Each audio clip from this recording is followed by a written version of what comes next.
Hi everyone, welcome back to my channel and this is the most important video for the revision purpose। मैंने सारे chapters को आप सबके लिए segregate कर दिया है जहाँ से 8th 9th 10th पढ़ना है, क्या टॉपिक्स कहाँ से पढ़ना है, सो दैट आप 20 डेज के अंदर अपना रिविजन अच्छे से प्लान कर पाओ और उसके अकॉर्डिंग स्टडीज़ को प्रेफर कर पाओ। This is from 1st March till 20th of March। तो I have bifurcated all the things. तो आप में से जिसने भी अपना सिलेबस कंप्लीट कर लिया है, well done and good going. अब आप उसको इस तरीके से रिवीजन प्लान कर सकते हो, लेकिन जिसने नहीं कंप्लीट किया है और 7th of March तक जिसका बायोलॉजी भी मेरे अकॉर्डिंग चल रहा है, तो वो अपने साथ में ये भी चैप्टर्स को मर्ज कर सकते हैं सो दैट एक होलिस्टिक मैनर में उनका रिवीजन भी पैरेलली हो जाए। So let's begin with the important bifurcation thing कि कैसे किया गया है। तो आप सबको सिलेबस पता है, सबने डिकोड कर लिया है, लेकिन कौन से क्लास से आ रहा है ये किसी को नहीं पता है। तो फिर let me decode it for you. First हम क्या करेंगे, 1st March से हम क्या स्टार्ट करने वाले हैं। हम 3 शिफ्ट में प्रिपरेशन करेंगे। 3 3 आवर्स का शिफ्ट लगाइए। आप 3 3 आवर्स में सिर्फ रिविजन प्लान करिए, नथिंग मोर देन दैट। अगर आप सॉल्व कर रहे हो एमसीक्यूज को सॉल्व करिए। अगर आप अपने डिस्क्रिप्टिव आंसर राइटिंग प्रैक्टिस कर रहे हो तो आप उसको करिए, ठीक है। तो उसमें 1.5 आवर्स को डिवाइड कर लीजिए, उस अकॉर्डिंग ही आप अपने शेड्यूल को प्लान करिए। तो सबसे पहले आपको 1st March में क्या करना है, मोशन डिस्टेंस, ये क्लास 9th में आपका दिया हुआ है। मोशन का पूरा चैप्टर आप क्लास 9 से पढ़ लीजिए। States of matter SI unit, physical and chemical changes class 9 में दिया है, तो आप ये यहाँ से पढ़िए। बायोलॉजी के लिए क्या करिए, लाइफ प्रोसेसेस पढ़िए, बहुत इजी है।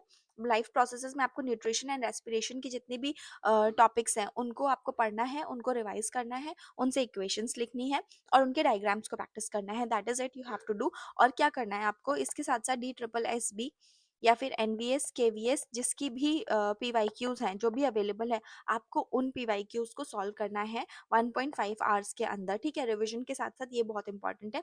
और आपको डिस्क्रिप्टिव आंसर राइटिंग कैसे प्रैक्टिस करना है, या तो मैंने जो अपने चैनल पे अपलोड कर रखा है, आप डायरेक्टली वहाँ पे एक्सेस कर लो। लेकिन जिसको नहीं पता है तो वो क्या करे कि अभी तो 2026 में बोर्ड का पेपर कंडक्ट हुआ है, तो सीबीएसई के पैटर्न एनालिसिस के लिए बोर्ड के पेपर्स को डाउनलोड कर लो और उन पेपर्स को एनालाइज कर लो, आपके लिए इतना सफिशिएंट है। Then Newton's law class 9th में आपका मेंशन है। Law of chemical combination, mole concept, molar mass and ये क्लास 9th में है। इसके न्यूमेरिकल्स पे जाइएगा, ठीक है। लास्ट टाइम में न्यूमेरिकल प्रैक्टिस करना होता है क्योंकि बेसिक कॉन्सेप्ट आपको पता होगा। रिविजन के लिए आप सिर्फ फॉर्मूलेस को देखिए और उनके जो सीरीज है उनको देखिए। उसके बाद में जो क्वेश्चंस रिपीटेड आए हुए हैं, आप उन क्वेश्चंस को डायरेक्टली पीवाईक्यू में जाके सॉल्व करिए। लाइफ प्रोसेसेस से फर्दर आपको ट्रांसपोर्टेशन एंड एक्सक्रीशन का पार्ट यहाँ से पढ़ना है। ये थोड़ा सा हायर क्लासेस में भी कॉन्सेप्ट है, लेकिन आपको अभी 10th तक करना है, मतलब आप इनिशियल डे में रिवीजन कर रहे हो इसलिए। देन थर्ड को आपको क्या करना है, gravitation, mass rate, free fall, general general concepts आपको पढ़ने हैं। उसमें ज़्यादा टाइम नहीं लगेगा, एक एक चैप्टर है, जल्दी जल्दी आप रिवाइज करोगे तो 16-17 पेजेस का चैप्टर होता है। उसमें से भी आपने ऑलरेडी अगर पढ़ रखा है तो आपको बहुत कम टाइम लगेगा, आधे घंटे में आप पूरा चैप्टर रिवाइज कर सकते हो, ठीक है। Structure of atom, Dalton bolt, ये हाँ, इन सब के थ्योरीज, उनके पॉस्टुलेट्स, इनके क्रिटिसिज्म जो भी हैं वो आप एक पेज पे लिखिए और उनको रिवाइज करना स्टार्ट कर दिए। That is important.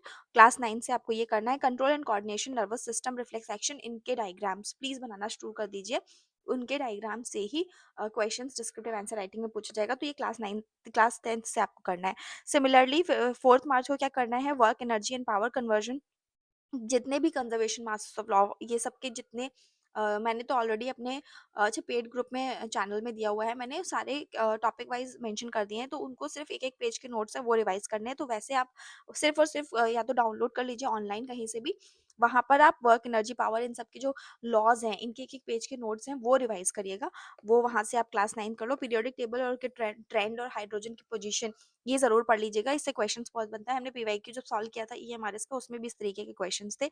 Then again also control and coordination, hormones और ट्रोपिज्म क्या होते हैं, ये आपको क्लास 10 से पढ़ना है। इसके जो इंपॉर्टेंट फंक्शंस हैं वो आप जरूर लर्न कर लीजिए, क्योंकि फंक्शन से डायरेक्टली क्वेश्चंस पूछा जाता है, ठीक है। फिर फिफ्थ को फ्लोटेशन एंड आर्किमिडीज प्रिंसिपल, उसके मैंने बहुत सारे क्वेश्चंस भी कराए हुए हैं, पेड नॉन पेड दोनों बैच में। तो प्लीज आप जाके वहां से चेक आउट कर सकते हो, टेलीग्राम चैनल पे क्लास 9 में गिवन है। इसके डायग्राम्स प्लीज बना के आइएगा। इसमें वेयोन्सी फोर्स का, आर्किमिडीज प्रिंसिपल का जो प्रॉपर डायग्राम है वो भी बना के आइएगा, इंपॉर्टेंट होता है। Acid base and salt, pH indicators, आपको सिर्फ जनरल चीजें पढ़नी है। कौन से एसिड्स होते हैं, कौन से बेसिस होते हैं, उनकी कितना रिएक्टिविटी होती है, कितनी नहीं होती, ये आपको जानना ज़रूरी है क्लास 10th में। न्यूमेरिकल बेसिस पे हम बाद में जाएँगे, न्यूमेरिकल भी हम बाद में रिवाइज़ करेंगे। Then reproduction, asexual and sexual, class 10 से आपको पढ़ना है, बेसिक चीज़, ठीक है। 6 to 10 मार्च का क्या है, electricity, organic chemistry and genetics आपको पढ़ना है 6 से 10 मार्च तक का। Electricity, ohm's law, resistor power, इन सब के न्यूमेरिकल्स। न्यूमेरिकल्स आधे घंटे में पूरा टाइम निकाल के आप आधे 1 घंटे में न्यूमेरिकल्स इनके जरूर करिए, जो भी पीवाईक्यू में आए हुए हैं वो। फिर केमिकल रिएक्शंस, इक्वेशंस, मैंने ऑलरेडी अपने most important reactions and equation का वीडियो अपने चैनल पे अपलोड कर रखा है, जिसने नहीं देखा है वो वहां से देख सकता है, तो वहां से सारी रिएक्शंस को नोट डाउन कर लीजिए।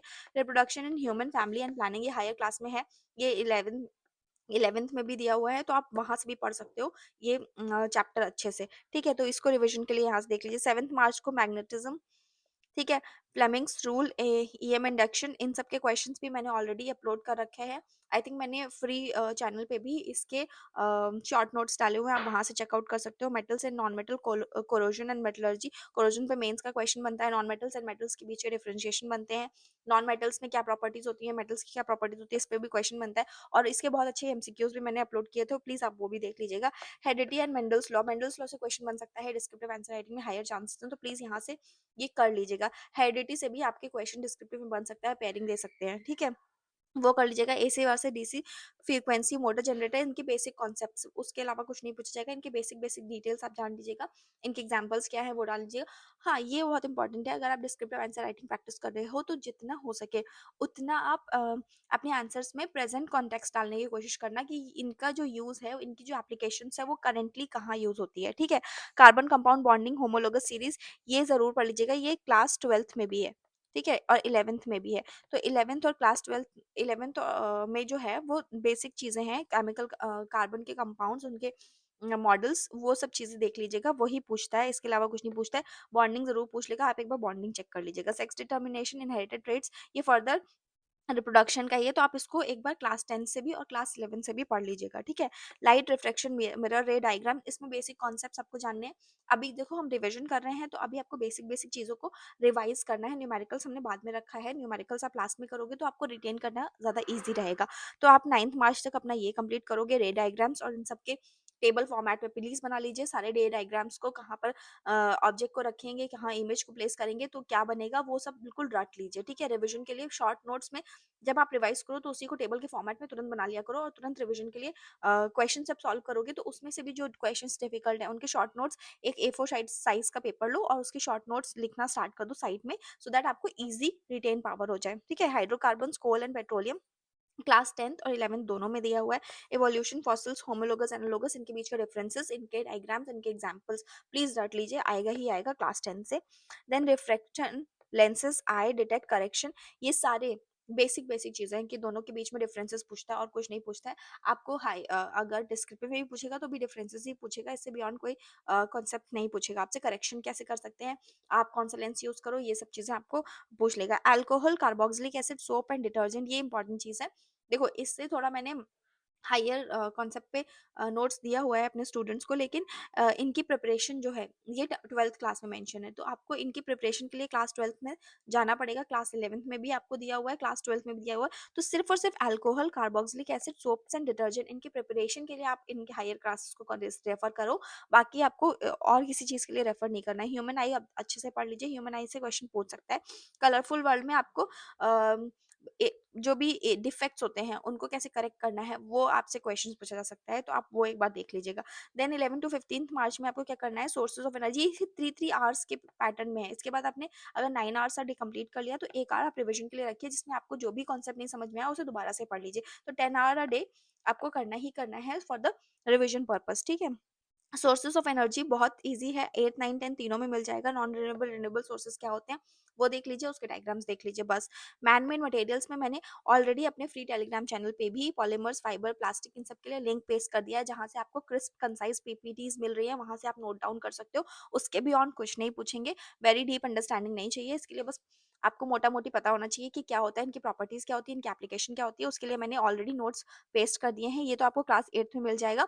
ये कुछ कुछ प्लास्टिक भी आपको क्लास 8 में मिल जाएगा, पॉलीमर भी आपको क्लास 8 में मिल जाएगा, लेकिन मैंने सेपरेटली इसकी प्रॉपर्टीज और इन सब के लिए नोट्स अपने टेलीग्राम चैनल पे अपलोड कर दिया है लिंक के साथ में, तो आप वहां से डाउनलोड करके अपने शॉर्ट नोट्स बना सकते हो, ऑलरेडी बहुत क्रिस्प है, बस उसके प्रॉपर्टीज याद कर लो, ठीक है। Fundamental unit of life, cell structure, class 9 से आपको पढ़ना है होलिस्टिकली।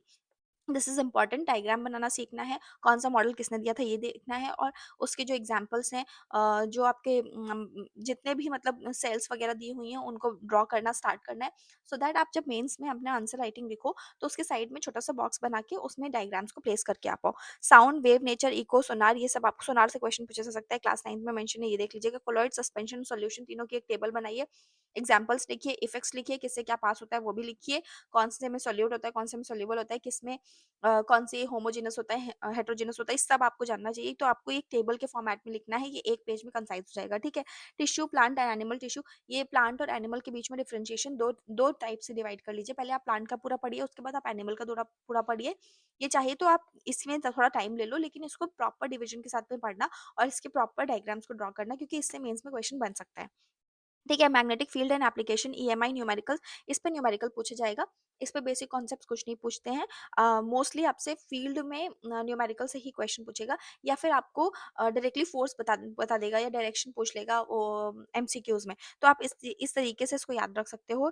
एनवायरमेंटल केमिस्ट्री बेसिक्स जो है ये 11th क्लास से आपको पढ़नी पड़ेगी। 11th में बहुत डिटेल में दिया हुआ है, प्लीज़ आप वहाँ से इस चीज़ को रेफर करिए, और हो सके तो किसी भी इंस्टीट्यूट का या कोई भी नीट के बच्चे का प्रिपरेशन हो रहा हो उसका 1-2 पेज का नोट्स उससे ले लीजिए, और वो वहाँ से कंसाइज़ फॉर्मेट में पढ़ लीजिए, इससे बियॉन्ड मत जाइए, और इससे क्वेश्चंस देख लीजिए किस तरीके से आ रहे हैं पीवाईक्यू में, वो आप करिए। Diversity of living organism very easy chapter है, 9th क्लास से कर लीजिएगा, लेकिन इसमें बहुत कॉन्सेप्ट्स मतलब बहुत इसमें रटने वाला चीज़ें हैं, तो प्लीज़ इस चैप्टर को अच्छे से रिवाइज़ करिएगा, otherwise you will forget the examples part of this.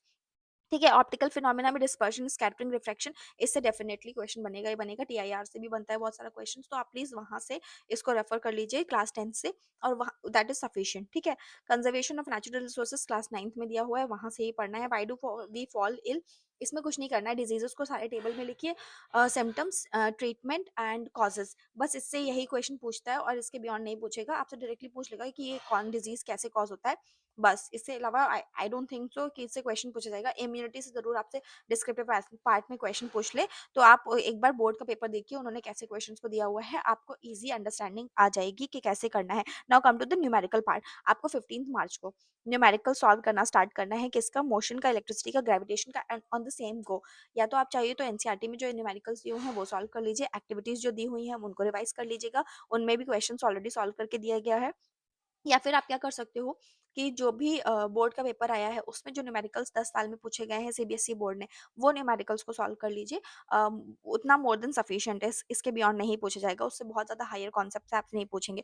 Ores क्या होते हैं, मिनरल्स क्या होते हैं, एनरिचमेंट प्रोसेस क्या होता है, ये क्लास 9th 10th में बहुत अच्छे से दिया हुआ है, ये आप प्रॉपर वहाँ से पढ़ लीजिए। इंप्रूवमेंट इन फूड रिसोर्सेज बहुत छोटा सा चैप्टर है, तो आप अगर नहीं भी पढ़ के जाओगे, स्किप भी करोगे चैप्टर, तो इतना कोई इंपैक्ट पड़ेगा नहीं, तो आप छोड़ भी सकते हो ये, ठीक है। करंट इलेक्ट्रिसिटी और उसके न्यूमेरिकल्स प्लीज कर लीजिएगा, क्योंकि इससे ईएमआरएस के पेपर में भी क्वेश्चन पूछा गया था। आयनिक इक्विलिब्रियम, पीएच, पीओएच, केडब्ल्यू, इन सबसे directly equation, directly formula put करिए, और वहाँ पे वैल्यूज को पुट करिए। सीधा सीधा क्वेश्चन है, कोई भी इसमें तिगड़म वाले क्वेश्चन नहीं है।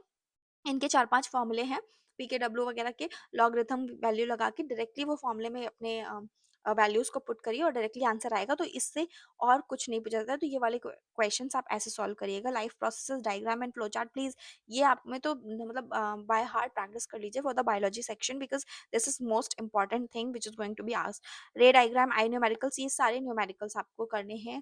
कैसे?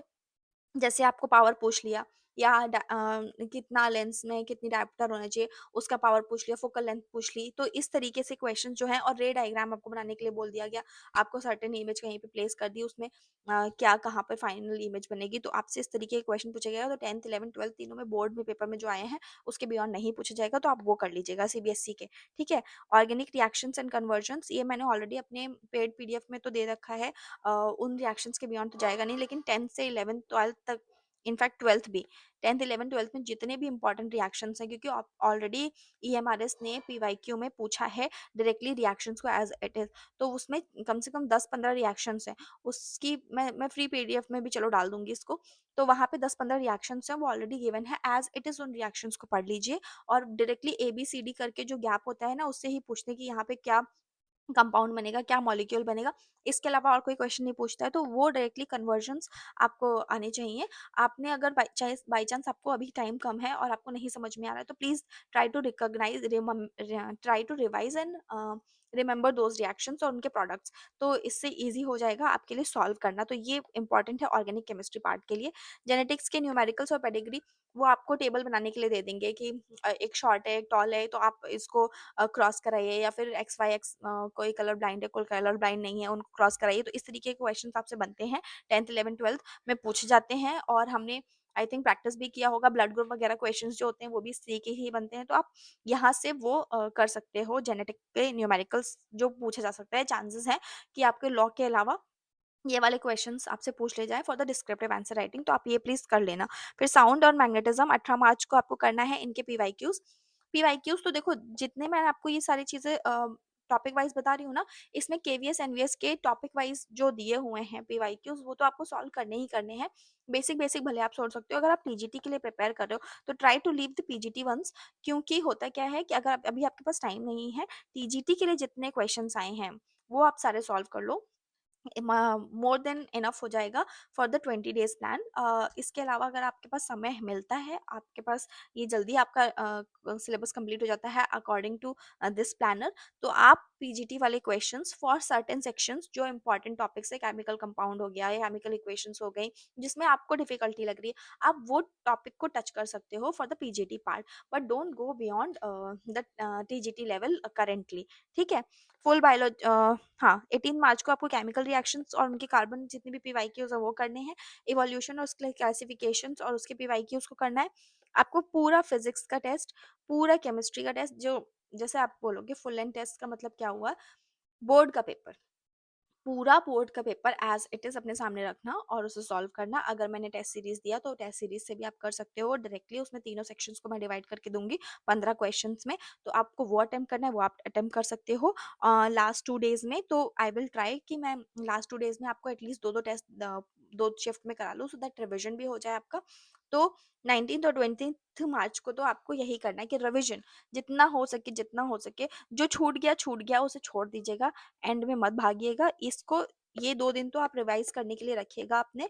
रही बात 21st और 22nd मार्च की, 22nd को तो चलो पेपर है, 21st को relax yourself, don't panic, don't think anything else. आपने जितना पढ़ा है उतना सफिशिएंट इनफ है, you will perform better in the examination. तो आपको ये अपना शेड्यूल इसके अकॉर्डिंग प्लान करना है, that is it. So I hope now things are clear कि क्या 11 से पढ़ना है, क्या 12 से पढ़ना है। एल्डिहाइड्स, कार्बोक्सिलिक, ये सब चीज़ें 11th और 12th से पढ़ना है। बहुत सारी चीज़ें 11 12 से नहीं पढ़नी है। 70 to 80% of the weightage is from 9th and 10th NCERTs only. TGT के लिए मैं बोल रही हूँ, पीजीटी वालों को तो प्लीज़ हायर क्लासेस में जाना ही जाना है। लेकिन अगर आपके पास टाइम कम है, सफिशिएंट रिसोर्सेज अवेलेबल नहीं है, तो एनसीईआरटी पे रिलाई करो, एनसीईआरटी को रिवाइज करो एज मच एज पॉसिबल।